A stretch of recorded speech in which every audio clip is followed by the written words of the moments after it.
Medio ambiente en comunidad. Con Raúl Benet.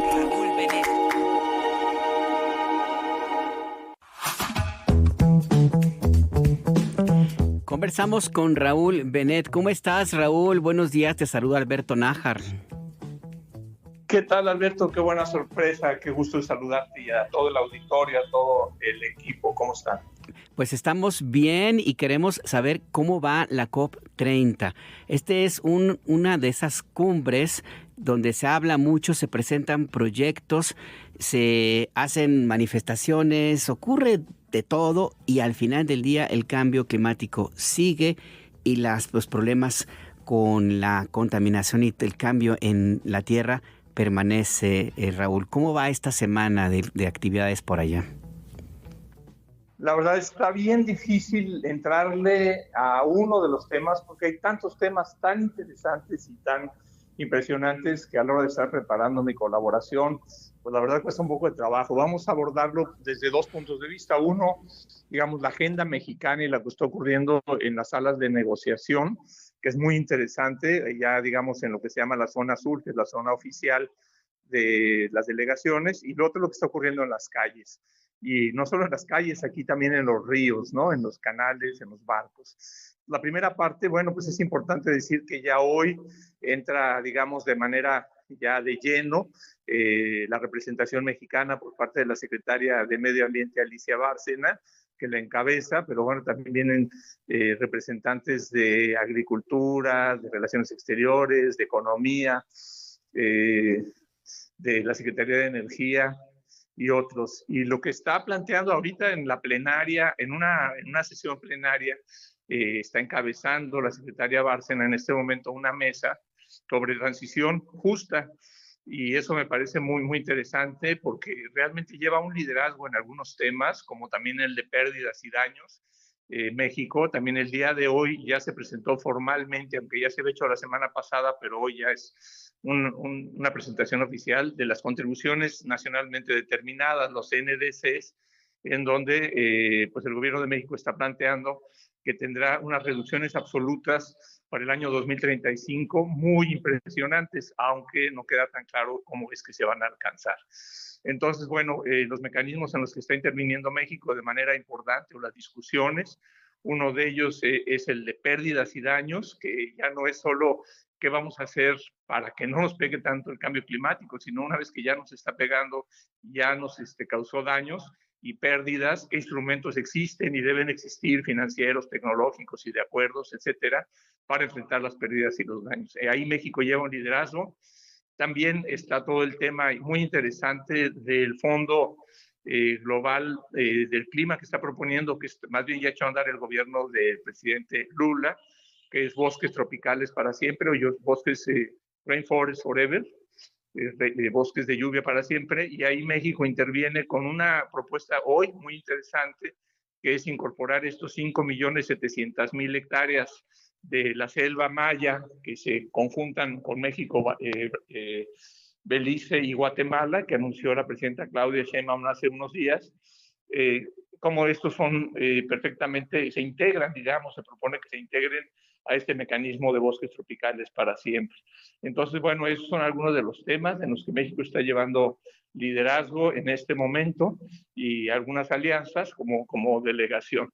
Pero mientras tanto eso ocurre en las calles y en los ríos, existen todo tipo de, bueno, no todo tipo, un tipo muy específico de manifestaciones y de levantamiento de voz por parte sobre todo de comunidades indígenas y de caravanas, algunas de ellas que también vienen desde México, la caravana mesoamericana, que también ha jugado un papel muy importante en estas movilizaciones en las calles. De hecho, la delegación de la caravana mesoamericana tuvo ayer una participación impresionante en las sesiones dentro de las sesiones oficiales, de tal manera que sí estamos bien representados por esa caravana.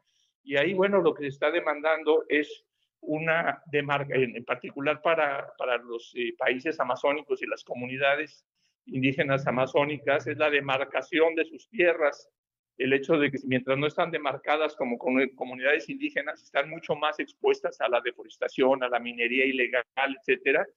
y durante décadas las comunidades han demandado esa demarcación. Y el día de hoy el presidente Lula, o más bien a través de la secretaria de Asuntos Indígenas del gobierno de Brasil, que es Sonia Guajajara, ya, digamos, anunció oficialmente la creación de 10 nuevas demarcaciones en cientos de miles de hectáreas, algunas de ellas en el Amazonas. Entonces sí están ocurriendo cosas como resultado de las manifestaciones, de las protestas, de las irrupciones, y sí podemos hablar ya creo que de disrupciones, porque de lo que se busca es de romper con la dinámica de hablar y de no decidir nada. Entonces están decidiendo cosas, también el gobierno de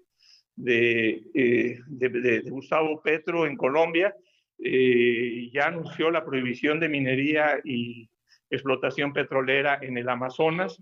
Y bueno, eso para nosotros puede parecer poca cosa, pero el Amazonas es la selva tropical más importante del mundo y en este caso de la COP es el contexto fundamental en el que están ocurriendo todas las negociaciones. Entonces, el hecho de que estén ocurriendo cosas en el Amazonas tan importantes como la prohibición de actividad petrolera y minera en Colombia y la demarcación de territorios indígenas en Brasil, pues son buenas noticias.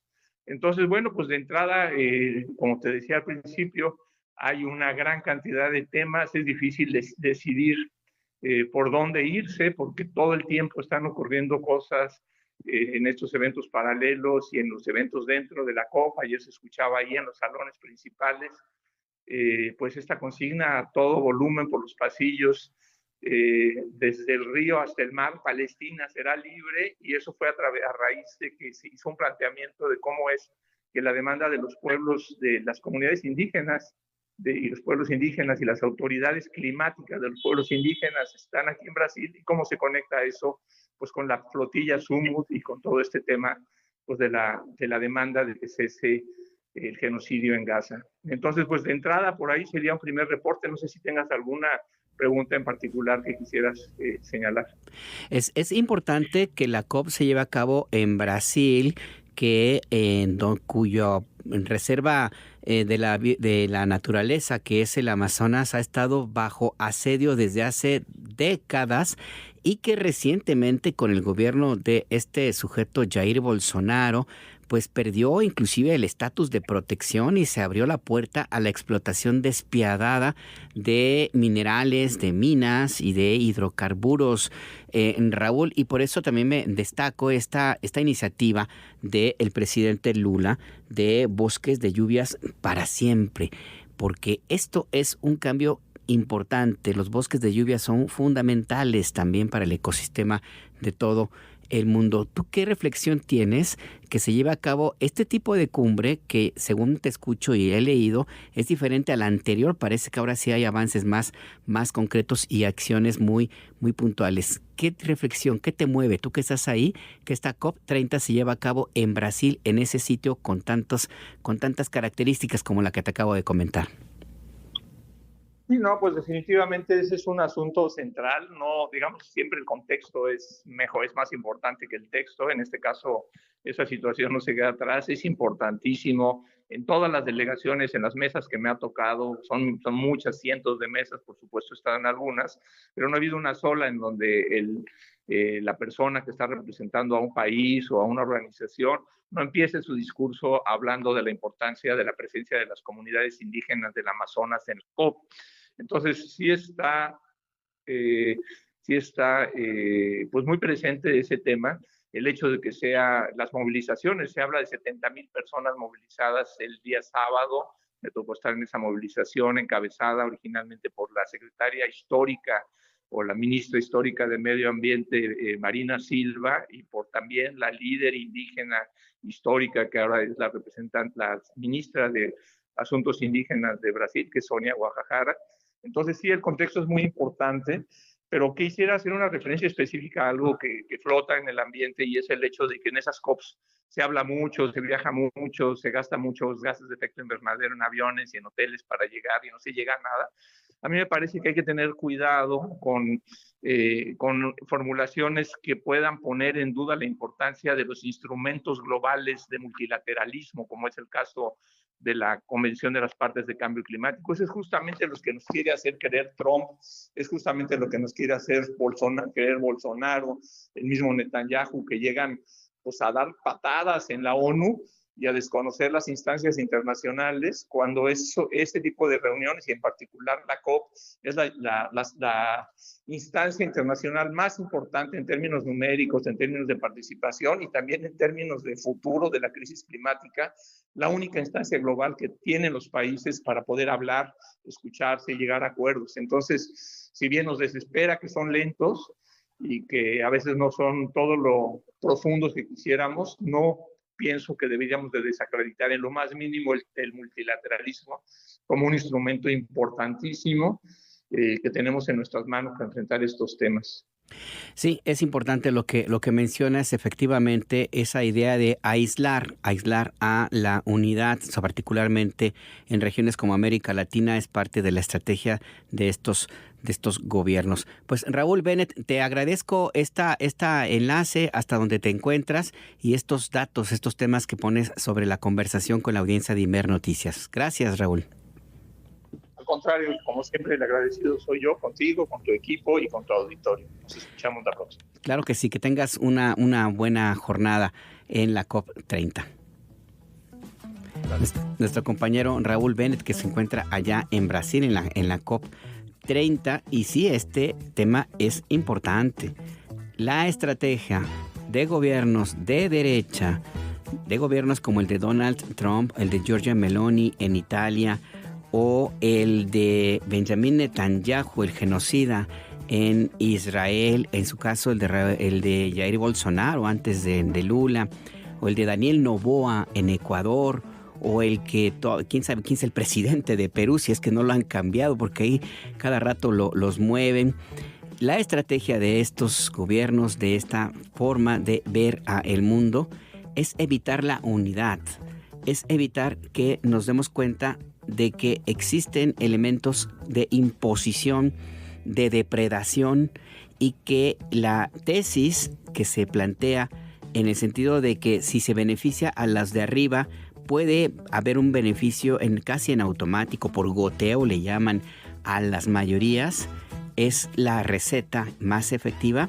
Pues esto no ha funcionado, y por eso es que hacen todo lo que pueden para desarticular a organismos como la ONU, para bloquear a la unidad que puede alcanzarse en la COP30.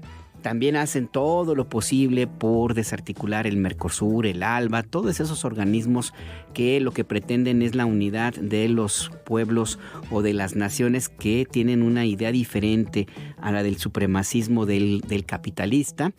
Lo hacen justo para aislar, porque saben muy bien que en la unidad de los pueblos llevan las de perder, como ha ocurrido en la historia. Y por esto este tema del cambio climático, lo primero que ha hecho Donald Trump es aislar a su país, salirse con la certeza de que la presencia estadounidense en estas acciones es también muy importante.